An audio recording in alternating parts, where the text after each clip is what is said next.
Hey everyone, thank you for stopping by Living To Do's review of Power Book Ghost Season 3, Episode 6, called Land of Lies. In this episode, we open with Monet identifying Lorenzo's body in the morgue. She's not fazed.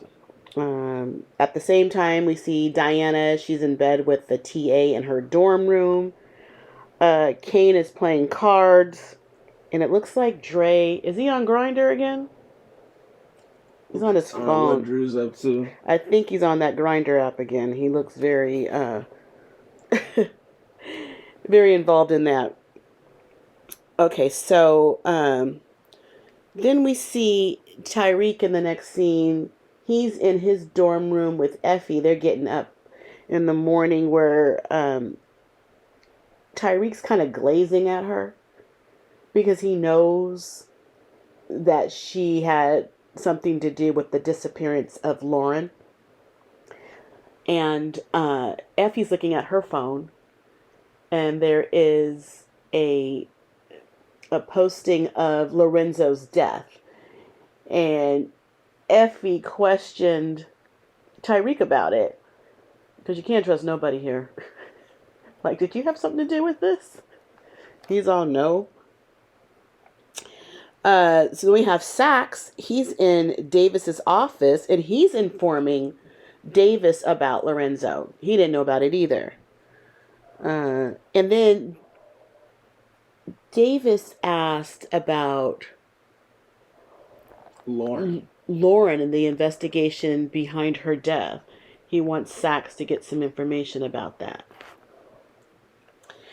And then we see Lauren. Lauren's in, I think it's her actual home, in her pink bed, waking up to her things. And she hears a noise at the door. I guess she thinks it's her parents. And it's actually Jenny, the DA. Jenny has keys to her parents' house. And Jenny tells Lauren that she can't see her parents until she goes back to the safe house. They want her back in the safe house. They don't want anyone to know that she's alive. Jenny asked her, did she see anybody? And Lauren lied because she saw Tariq, but she didn't let on. And she will only go back to that safe house if she can talk to Sax. Sax is the only one she trusts because he blurted out that she didn't have to stay in the safe house and that Tariq had nothing to do with trying to kill her. So her parents still don't know she's alive. That is going to shock her parents because someone mentioned in this episode that she's been up there for months. Yeah, she's been there for a minute. Yeah. So all these many months, your parents think you're dead and have no idea that you're sleeping in your bed in their home. God, that's so shocking. Okay, so we have the classroom scene. Of course, they kind of introduce what the episode is about. I love how they do it. They bring these kids together. They have a discussion, and it's called Land of Lies, Deception, and all that.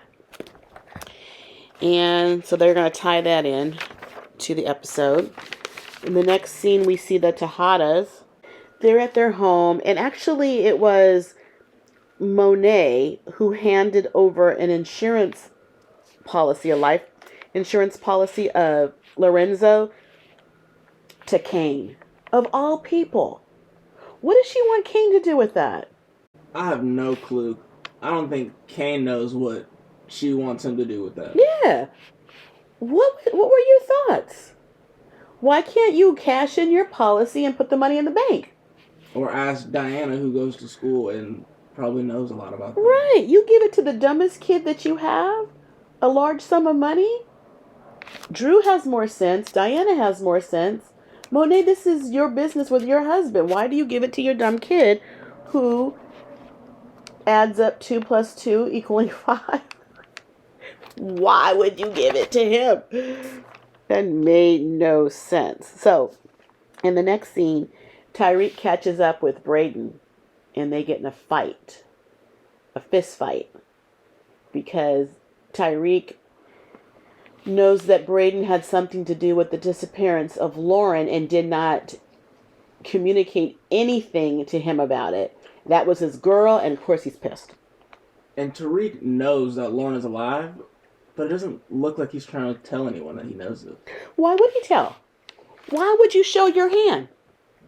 You make these people talk to you without, any threat. I mean, not the threat of Lauren appearing, or he wants to know who he's dealing with. Who can he trust?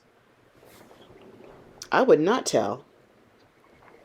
Okay, so we have at Saks at a bar with Tate.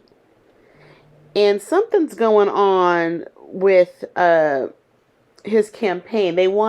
Saks wants Tate to use the Theo Rollins case as on his platform for his campaign. He thinks it's going to help give it notoriety and eyes on the case and things dismissed.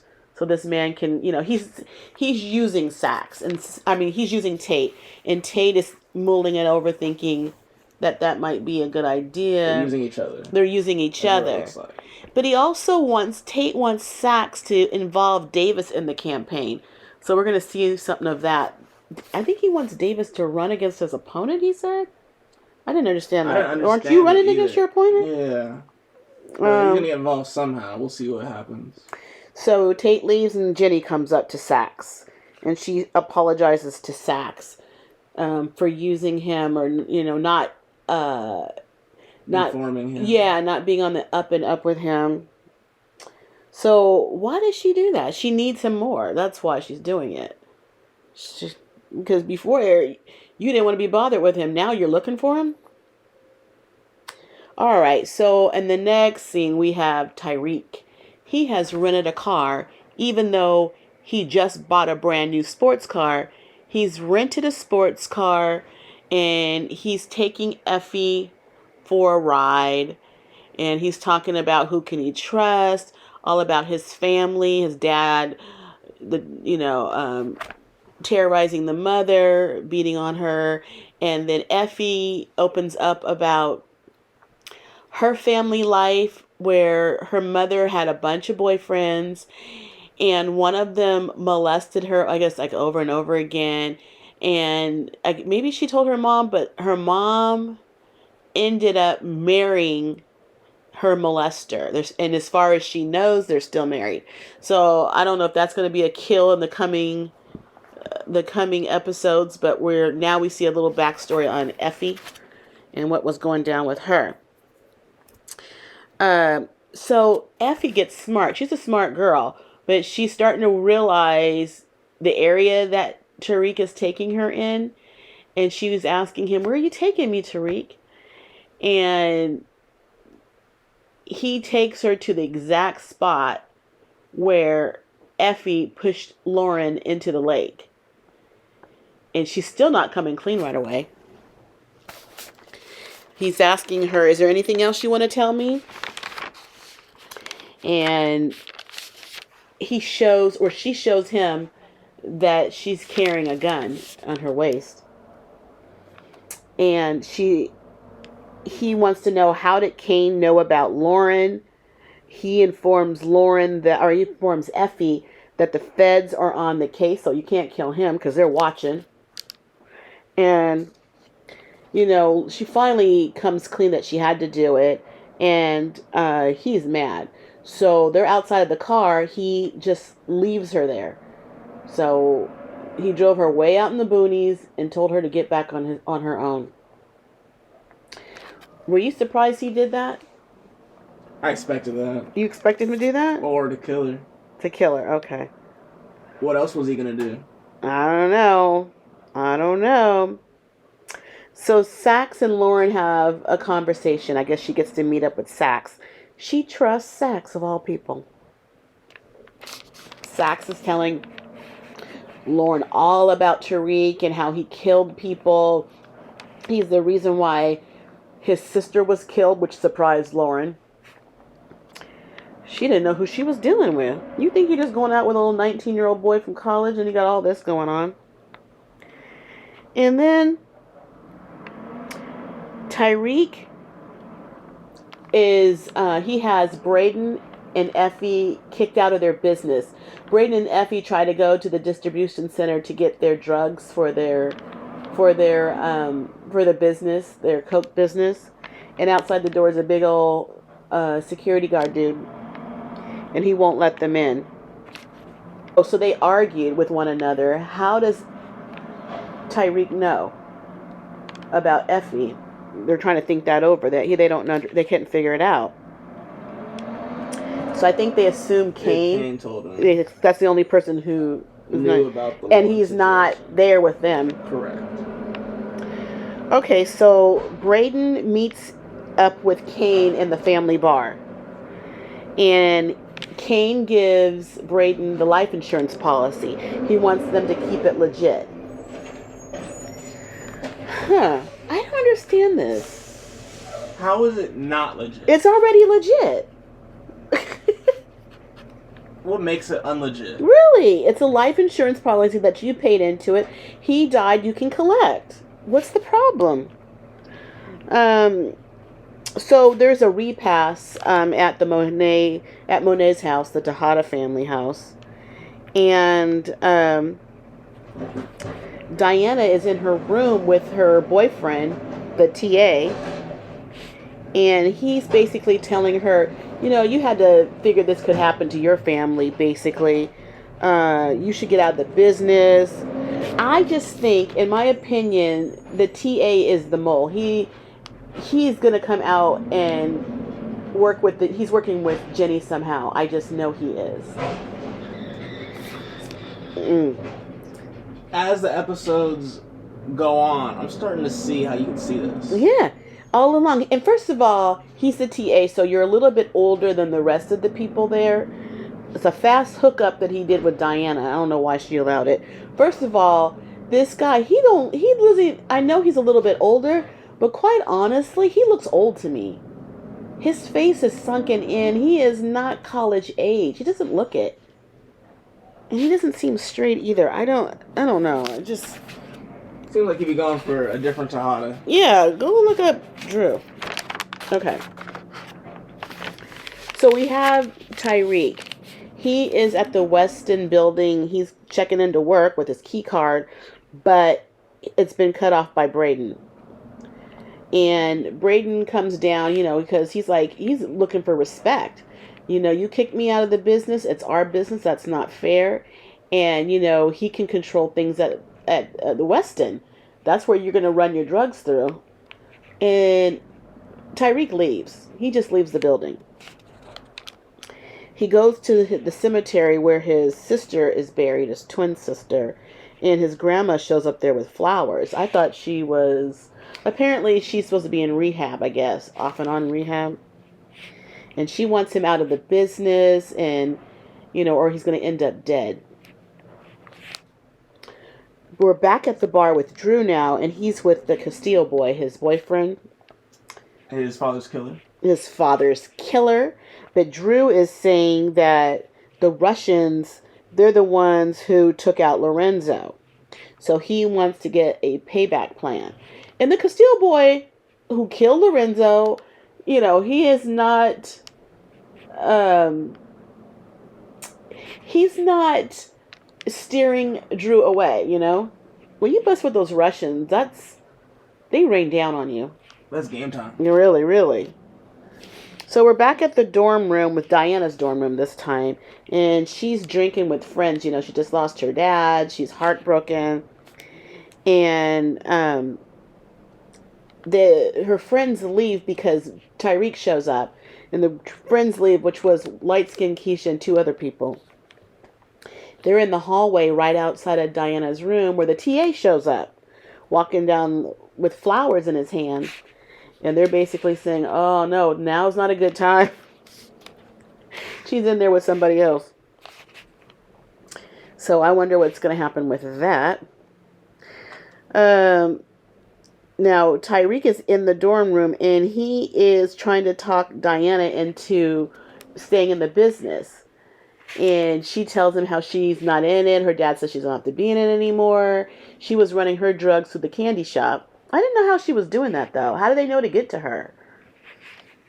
She must have had her own system somehow to doing Somehow something way. super sneaky. Yeah. And she's very upset. Of course, her dad just died, and she has the stress of doing the eulogy at her dad's funeral. And, she's always like Tariq. And she leans in to kiss him, and they're kissing. And then she pulls back, talking about, what about Effie? What about you starting the kiss? He didn't kiss you, you kissed him. She tried to blame him. He's like, she leans in for a kiss, and he's kissing her. And then she's like, what about Effie? What about you going in Effie's territory as far as you know? You know what I mean? Okay, so we show a scene where Drew is delivering liquor to a bar, a Russian bar. And he gets in there and he's able to stab. He didn't even shoot. He stabbed one of the Russian guys. I guess one of their gang members or whatnot. But do we know if he killed that dude? There's no way that I he don't. killed him. He got stabbed in the heart.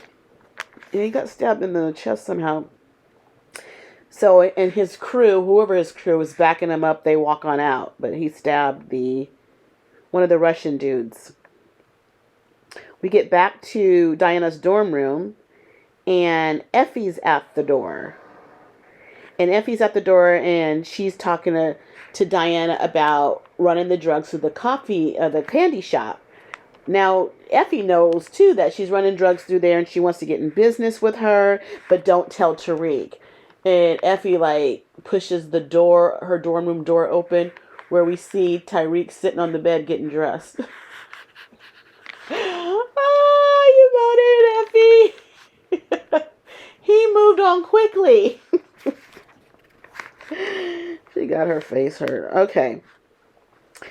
Now we got to understand this scene. We have Braden at the job, Weston's, and he pulls Kiki in a room, and he tells her about some money that he has. Why is everything a secret? He got this money from an investor, and he wants to keep the money clean. And so she's going to get a cut of it. So this is something that's building. I don't understand someone has explained to me what is so sinister about this life insurance money. Yeah, it doesn't make sense. It's very sketchy. Very.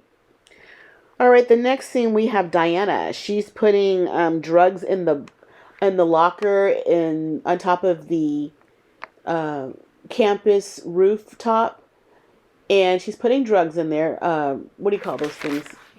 A bag of drugs. What is that? A brick. Okay, a brick. A couple of bricks, I guess, into this locker that looks like a brick wall. And as she walks away, the camera pans up to a camera. I don't know why she don't see this.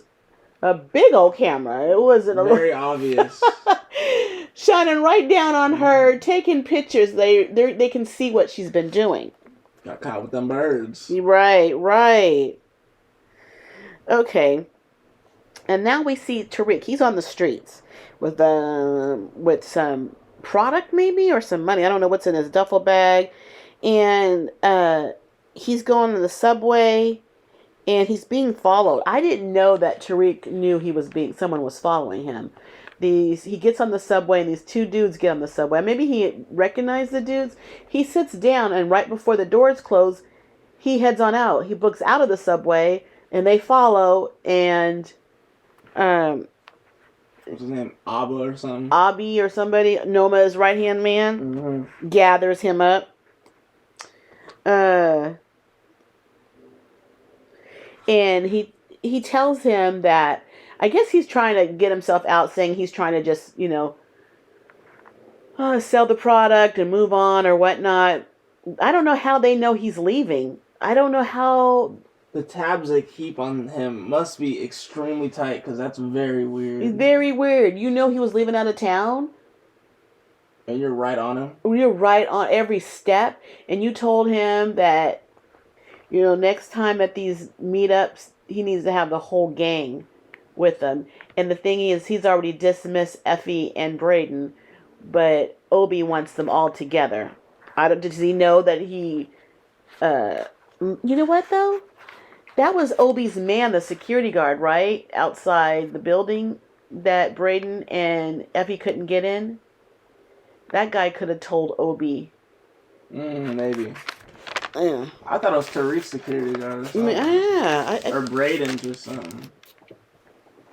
Okay, so they're having a funeral for Lorenzo. And in attendance is the DEA, Blanca Rodriguez, and the DA, Jenny. And we have Diana doing the eulogy, but I guess somebody wants to arrest her maybe, I don't know, but I guess they were looking for more evidence. But we also see that these two have the picture of Diana putting the drugs in the locker. And I guess they're going to hold it close to the vest for now to gather up more evidence. So at the funeral, they're walking out with the body, the casket, and the pallbearers are carrying it down the stairs of the church when a black SUV pulls up and starts shooting at everybody in attendance coming out of the church. Kane's like, who's shooting? Really? And so, of course, Kane and Drew, I don't know if the Castile boy. Yeah, he had a gold gun. Oh, he had a gold gun? Okay. They start shooting back at the Russians, killing at least one of them. And then the Russians started leaving with the body hanging out the roof. Yeah. And it is so, these people don't care. Usually there's like, you respect like church. You used to respect Sundays. There was no killing on Sundays. Now people just go right up into the church and start shooting. No respect. And then Kane is at Effie's dorm room the next scene. And he is keeping her in the business. Oh, he's going to give her some product on the side. So she can keep some money in her pocket, basically, because she was, as far as he knows, she did him a solid when she killed Lauren. So he's having her, having her back on this. Though we have, next we have Braden and Tariq. They meet up outside somewhere. I guess it's a half-ass apology. And he's saying that he needs to, we need to get Noma off our side. We have to do something. Effie had a picture of her daughter that she took in Italy that maybe they can use as leverage to get out from under Noma. They said he also asked, well, I don't know if he asked, but he told Braden, or Tariq told Braden that he needs to be back in the building at Weston. That's for the business. And then when they have meetups with Noma, that they all need to show up.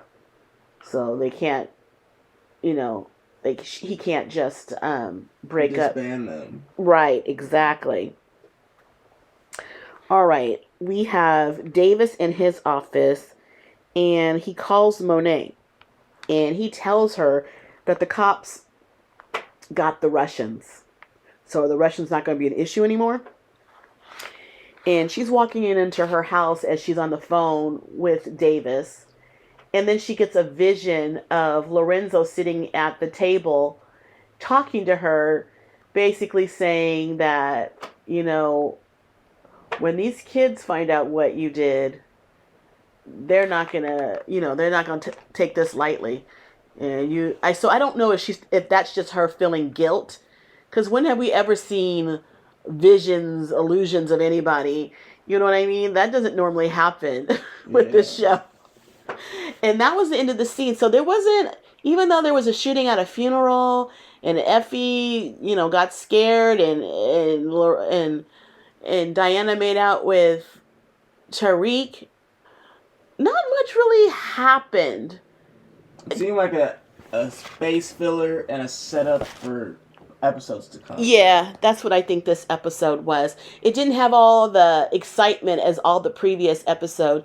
This one had a slower pace, whereas the other episodes went at an extremely fast pace. So I guess we're slowing down for setups on this episode. So, was there anything else with this? That was about it. That was about it. All right. Okay. So that's it for now. Come by next week for the episode 7. But that is it for now. Please like the video and subscribe to the channel. We would really appreciate it, and we thank you in advance. It will really help us out. But for now, we gotta go because what? We got living do. Bye.